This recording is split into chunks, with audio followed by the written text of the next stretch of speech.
Hello everybody and welcome back to another video. I'm SocietySucks and today I'm checking out the final days of Louis XIV by night shift, kurz gesagt after dark. I do have to start out by saying I don't know much about Louis XIV. When I study history, especially history that happened hundreds if not thousands of years ago, I focus more on the military aspect of it rather than the actual ruling families. So yeah, I don't know much about this monarch, so I'm going in completely blind. Keep that in mind.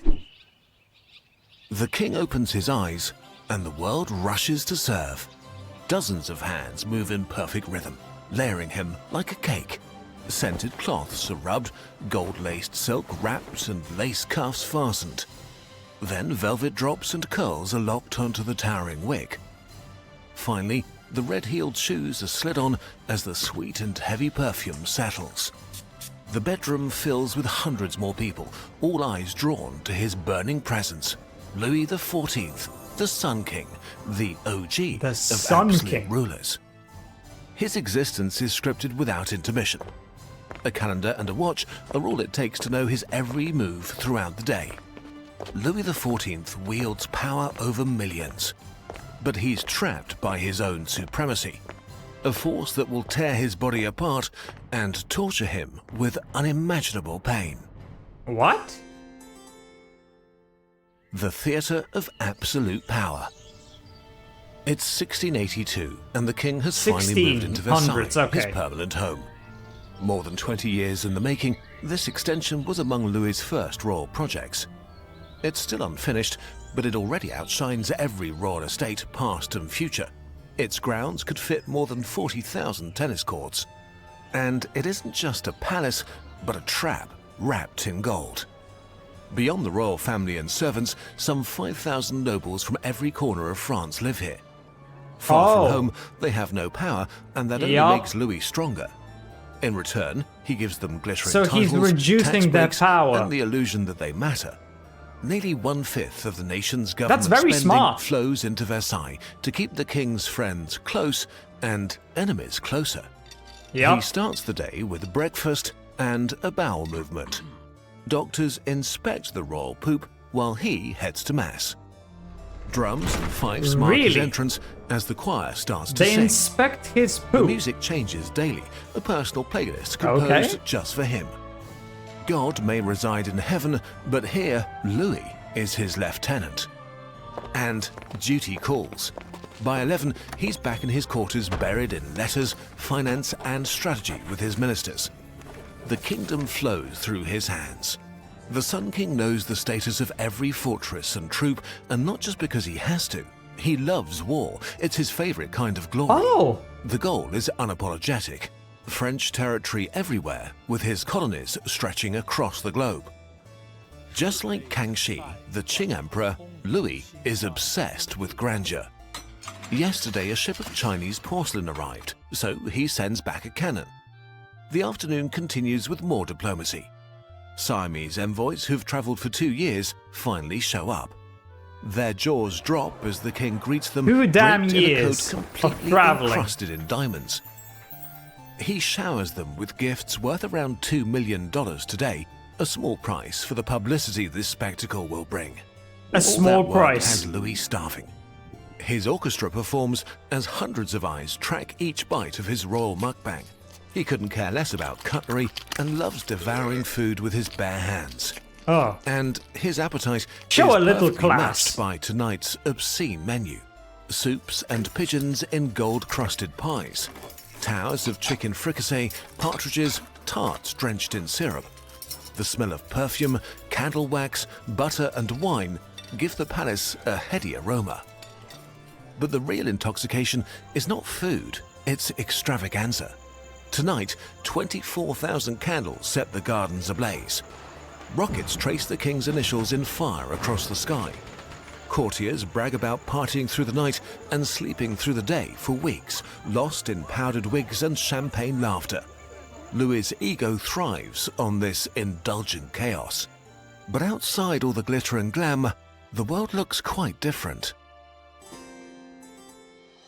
beyond the Golden Walls. Yeah, what's his life actually Beyond like? Versailles, Europe is a giant strategy game Oh, of never mind. paranoid kings. We're talking about the rest of Europe. France, the most populous kingdom, is leveling up fast. This is freaking out Spain, the Holy Roman Empire, England, and the Dutch, who all team up to stop Louis XIV from eating the map. His ambition is to expand his realm to the natural borders of France, the Rhine, the Alps, the Pyrenees. He commissions over 100 star-shaped fortresses and strengthens the old ones, wrapping France in defenses with 400,000 soldiers and 13,000 cannons standing ready. Louis delights in joining his army on the battlefield. During his 72-year reign, he'll engage in 5 major wars, both on land and at sea. Genoa, one of the wealthiest ports in Italy, becomes the first European city to face the terror of his bomb catcher's explosive shells. A 10-day bombardment destroys half of the city. The message is clear: resist French annexation and fire will rain from the sky. Each conflict reshapes the map of Europe, absorbing Belgium, Lorraine, Alsace, and Strasbourg into France. The price of glory is brutal. Even when the cannons fall silent, the army eats more than half the kingdom's war is money. expensive. In wartime, the treasury bleeds dry, and peasants are squeezed with taxes until their pockets are empty. The people grow angry, riots erupt, and the king answers with military crackdowns. To bolster his image, he funds newspapers that inflate his victories and downplay domestic problems. He orders the construction of hospitals in Paris to care for wounded soldiers and the poor who crowd the streets. But the hospitals are filthy, designed less to heal than to confine. Instead of curing, 17th century medicine is mostly just lessons in bearing pain. And the Sun King will face that himself. His glory doesn't just demand tribute that's a from bit his of people, karma. it's about He to turn deserves on it. him as well. The body becomes a battleground. On the outside, he looks unstoppable, fighting, hunting, dancing every day. It's glamorous and absolutely exhausting. But he knows that weakness is dangerous and the court can never see him crack. He can't show weakness. So he hides sleepless nights and smiles through fevers and joint pains. As he nears 50, his body slows and stiffens. Decades of gluttony and extravagance begin to take their toll. His frame grows rounder and he's increasingly suffering from toothaches. With no anesthesia and only the dentist holding his head still, gotta suffer through the pain. are wrenched and pulled. One of the roots snaps and Louis can hear the bone crack as his mouth fills with blood. At night, he tries to dull the pain with wine, but as he chugs, it shoots up through his nostrils. The dental work has opened a tunnel from the king's upper jaw to his nose. In a few days, his mouth starts tasting of rot, his breath reeks, and people flinch when he speaks. The doctors try to burn this hole shut, leaving Louis unable to eat for days. And this nightmare was just a dress Not able rehearsal to eat for days. That's going to take a toll on him. Surgery. Months later, he develops a truly royal agony, a swollen lump near his anus. The doctors try piercing it, burning it, injecting mysterious potions. Nothing works. Mysterious and potions. Soon, an open sore develops. The last option is surgery. The problem is that his chief surgeon has never performed anything like this before. Surgery at this time is just glorified butchery. Amputations and haircuts, both done by barbers. So, the surgeon needs guinea pigs. He practices on condemned prisoners, perfecting both his courage and his cuts. Finally, it's the Sun King's turn. As the blade slices into the infected flesh, the king clasps the hand of his war minister and whispers, "Mon Dieu," only twice. 3 hours later, it's over. And though the operation was done in secret, a new fashion sweeps the court. Bandages wrapped around everyone's buttocks. Louis smiles, but he knows deep down he survived not thanks to his doctors, but despite them. The Age of Gory. The 17th century is Europe's medical twilight zone, and probably the worst time to get sick. Doctors will blame everything on your blood. So, for 1,000 years, the go-to cure has been to cut a vein and let the sickness flow out. Bleed between the eyebrows for headaches, cut under the tongue for a sore throat, and if a woman's... hell no. No. You ain't cutting anywhere near my tongue. Periods are irregular, well, better get out the knife again. And if a woman's periods are irregular, well, better get out the knife again. If a woman's periods are irregular, what did they cut?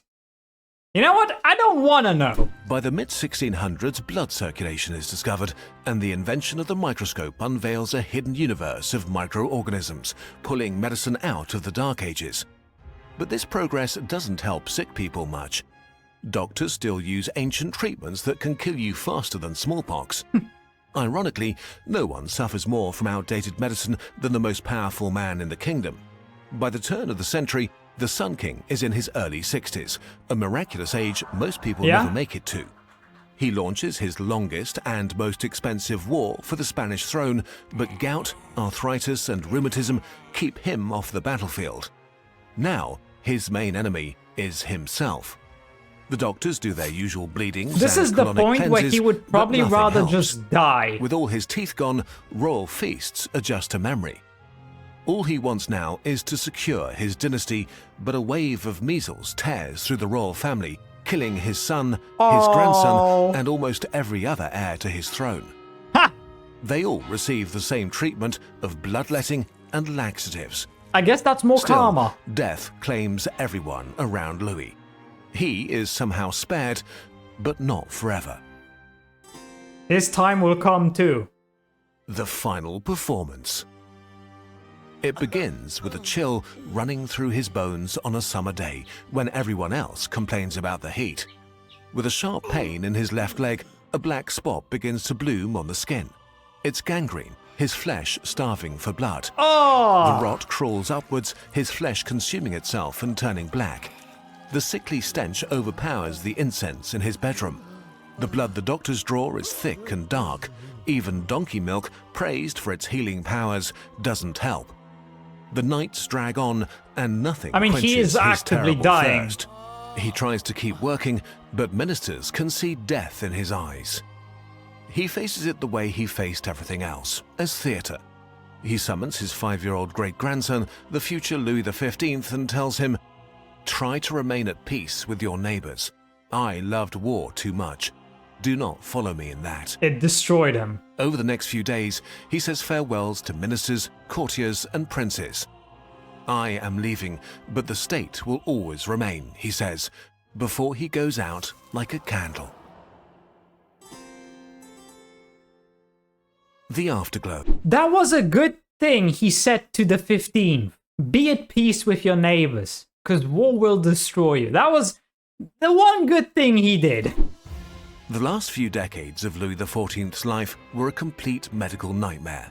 But still, for 72 years, longer than any other ruler, he embodied the idea that one man could be the state. But the system he built was too costly and way too dependent on one megalomaniac trapped in a body with limits. Once reliable like clockwork and the source of his power, his robust physique started to fail. While he endured the brutal medical treatments of the time, the perfect image he demanded of himself began to fall apart until the Sun King was only a suffering, toothless man. But the dream of Versailles refuses to end. Frederick the Great of Prussia and Ludwig II of Bavaria went full fanboys, building their own glittering replicas of this fantasy. Even today, some leaders chase that same mix of ambition and ego, surrounding themselves with gold and spectacle to prove they're godlike. Their palaces are the afterglow of a desire for absolute power, but their human bodies still mark the limit of their influence. Yeah, obviously, he destroyed his body. I mean, we're talking about the 1700s here. Living past the age of 70 at this point in time is still pretty fucking impressive, especially with everything that he had to endure. So kudos to him. He did well. He survived longer than the vast majority of people would in his situation. But yeah, pretty much the last few years or decades of his life were just pure suffering. Smiled through the pain. And yet, I'd say it was deserved. But anyway, I hope you enjoyed this video. If you did, please consider subscribing and leaving a like. If you want to see more reactions, check out this video right here. And with that, I hope I'll see you in the next video.